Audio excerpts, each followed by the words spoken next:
Morning बच्चों में आ गया। तो आज बच्चों हम बात करेंगे प्योर एंड इम्प्योर सब्सटेंसेस की।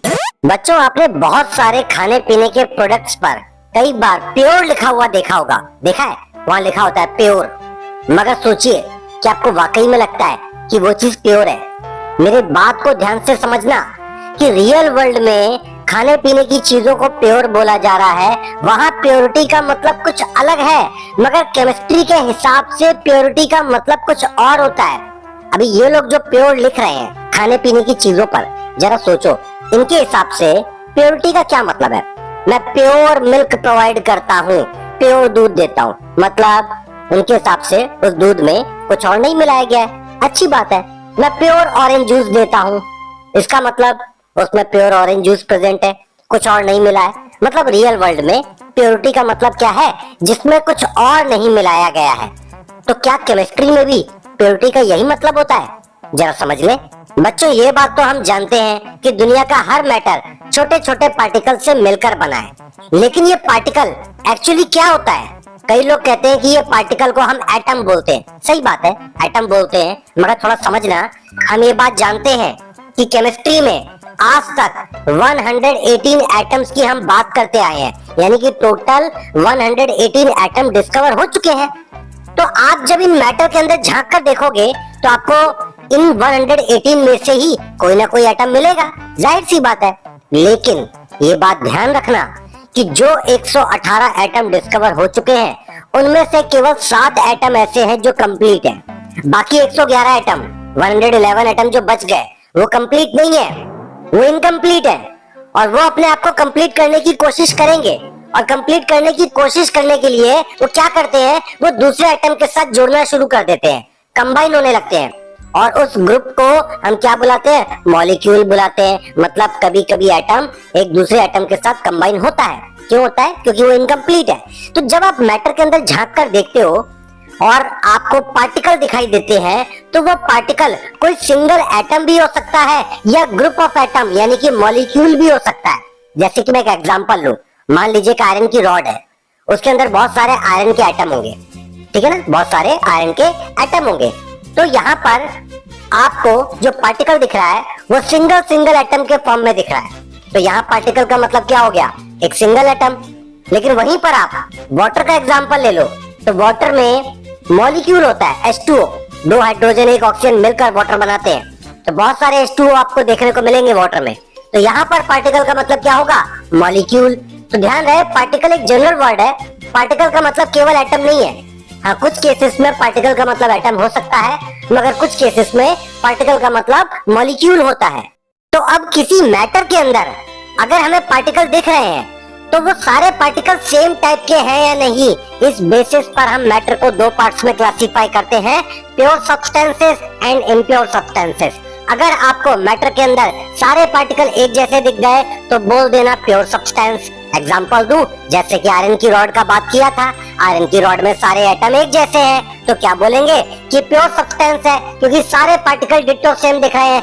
वाटर का एग्जांपल लिया था, उसमें भी सारे पार्टिकल सेम दिख रहे थे, H2O H2O H2O, बहुत सारे वाटर के मॉलिक्यूल दिख रहे थे, ठीक है ना? तो वहां पर भी हम क्या बोल सकते हैं कि वाटर जो है वो प्योर सब्सटेंस है।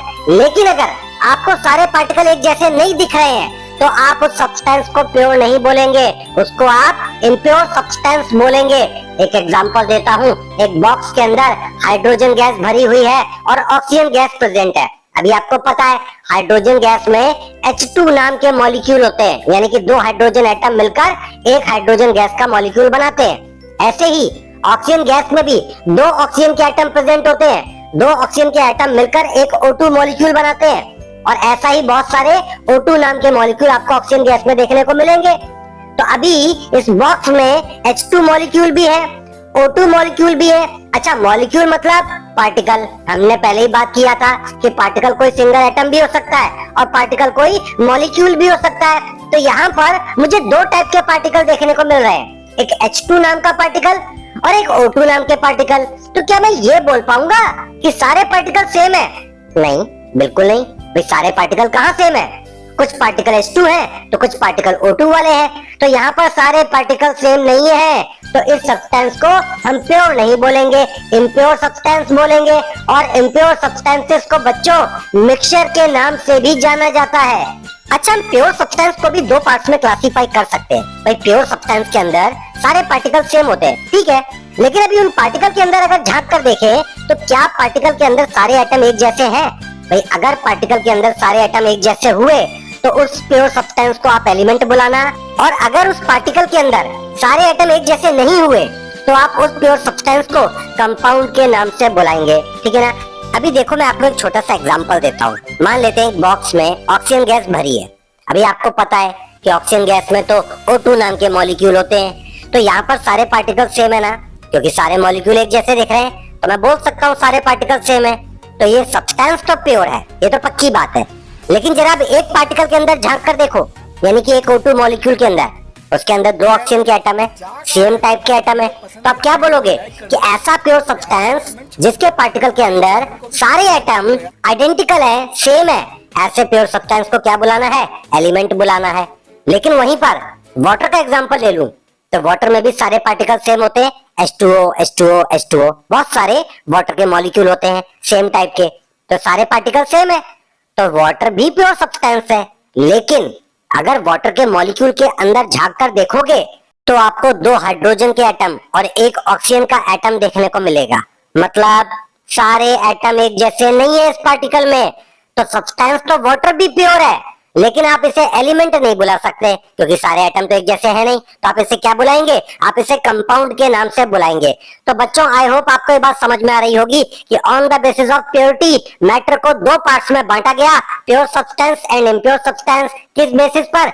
यह देखा गया कि पार्टिकल सेम है या नहीं। सारे पार्टिकल सेम है तो प्योर सब्सटेंस, सारे पार्टिकल सेम नहीं है इम्प्योर सब्सटेंस। इम्प्योर सब्सटेंस को मिक्सचर का नाम दिया गया, मगर प्योर सब्सटेंस में भी हम चेक करेंगे कि जो पार्टिकल सेम दिख रहे हैं उनके अंदर सेम टाइप के एटम हैं या नहीं। अगर सारे एटम सेम हैं, आइडेंटिकल हैं, तो ऐसे प्योर सब्सटेंस को एलिमेंट बुलाइए, और अगर सारे एटम एक जैसे नहीं है पार्टिकल के अंदर तो आप उन्हें कंपाउंड बुलाइए। अब देखिए कि जो एलिमेंट है, ठीक है ना, प्योर सब्सटेंस जिसमें सारे एटम पार्टिकल के अंदर सेम दिख रहे हैं, उन्हें आप एलिमेंट बुला रहे हैं। ये एलिमेंट भी फर्दर क्लासिफाई किए गए हैं।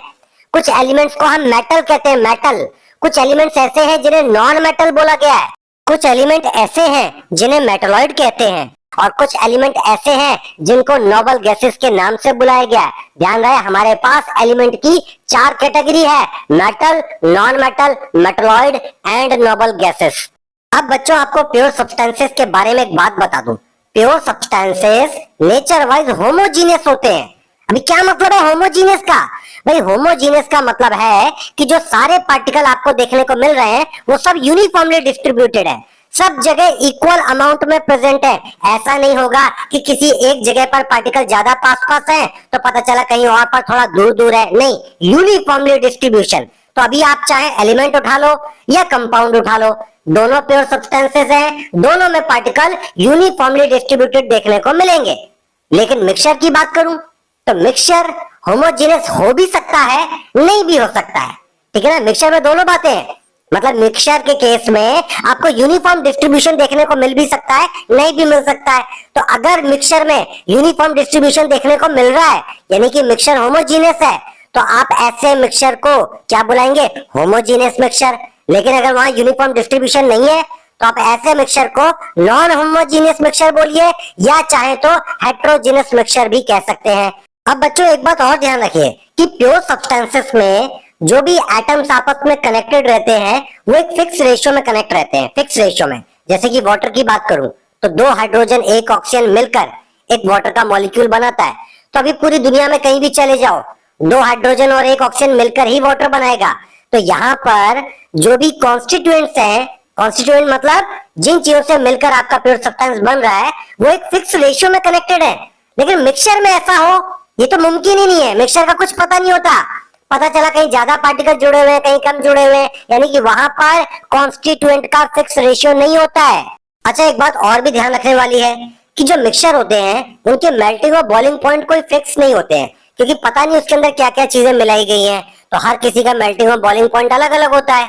मेल्टिंग पॉइंट तो पता है ना, जिस टेम्परेचर पे सॉलिड लिक्विड में कन्वर्ट होता है वो मेल्टिंग पॉइंट कहलाता है, और जिस टेम्परेचर पे लिक्विड गैस में कन्वर्ट होता है वो बॉइलिंग पॉइंट कहलाता है। तो अभी कौन सा मेल्टिंग और बॉइलिंग पॉइंट होगा मिक्सचर का, ये हमें नहीं पता, क्योंकि मालूम नहीं उसके अंदर क्या ऐड ऑन किया गया है। ठीक है ना। अभी आप पानी में नमक डाल के बॉईल करने के लिए रख दो तो क्या होगा, 100 डिग्री सेल्सियस पे वाटर तो गैस में कन्वर्ट हो जाएगा, मगर सॉल्ट तो नहीं होगा ना। सॉल्ट का melting boiling point 100 degree Celsius से बहुत आगे है, तो वो जल्दी वेपोराइज नहीं होने वाला या मेल्ट नहीं होने वाला। तो कहने का मतलब है मेल्टिंग और बॉइलिंग पॉइंट आपके मिक्सचर के कोई फिक्स नहीं होते। हाँ, प्योर सब्सटेंस की बात करूं तो वहां पर मेल्टिंग और बॉइलिंग पॉइंट फिक्स है। एक और बात ध्यान रखने वाली है बच्चों कि मिक्सचर के जो पार्टिकल्स हैं उनको आप किसी भी नॉर्मल फिजिकल मेथड से सेपरेट कर सकते हो, अलग अलग कर सकते हो, ज्यादा दिक्कत नहीं आएगी। क्यों? क्योंकि वो आपस में केमिकली कभी जुड़े ही नहीं थे, तो उनको अलग करना भी इतना मुश्किल काम नहीं है। सिंपल फिजिकल मेथड से उनको अलग किया जा सकता है। लेकिन वहीं पर अगर तुम्हें प्योर सब्सटेंस के नाम पर कंपाउंड दे दूं ना, तो तुम उनके पार्टिकल्स को, कॉन्स्टिट्यूएंट्स को अलग नहीं कर पाओगे आसानी से। उनके लिए आपको कोई ना कोई केमिकल मेथड लगाना पड़ेगा, क्योंकि वो केमिकली बॉन्डेड है। ठीक है ना। मैं प्योर सब्सटेंस में सिर्फ कंपाउंड की बात कर रहा हूँ, एलिमेंट की बात नहीं कर रहा हूँ, क्योंकि एलिमेंट में तो सारे एटम एक जैसे ही है ना, तो उन्हें क्या अलग करना, वो तो सारे एक जैसे हैं। कंपाउंड में डिफरेंट एटम होते हैं, तो उनको अलग करने के लिए आपको केमिकल मेथड की जरूरत पड़ेगी। लेकिन मिक्सचर में नॉर्मल फिजिकल मेथड से भी काम हो जाएगा। तो आई होप बच्चों आपको ये पूरी चीजें अच्छे से समझ में आ गई होंगी।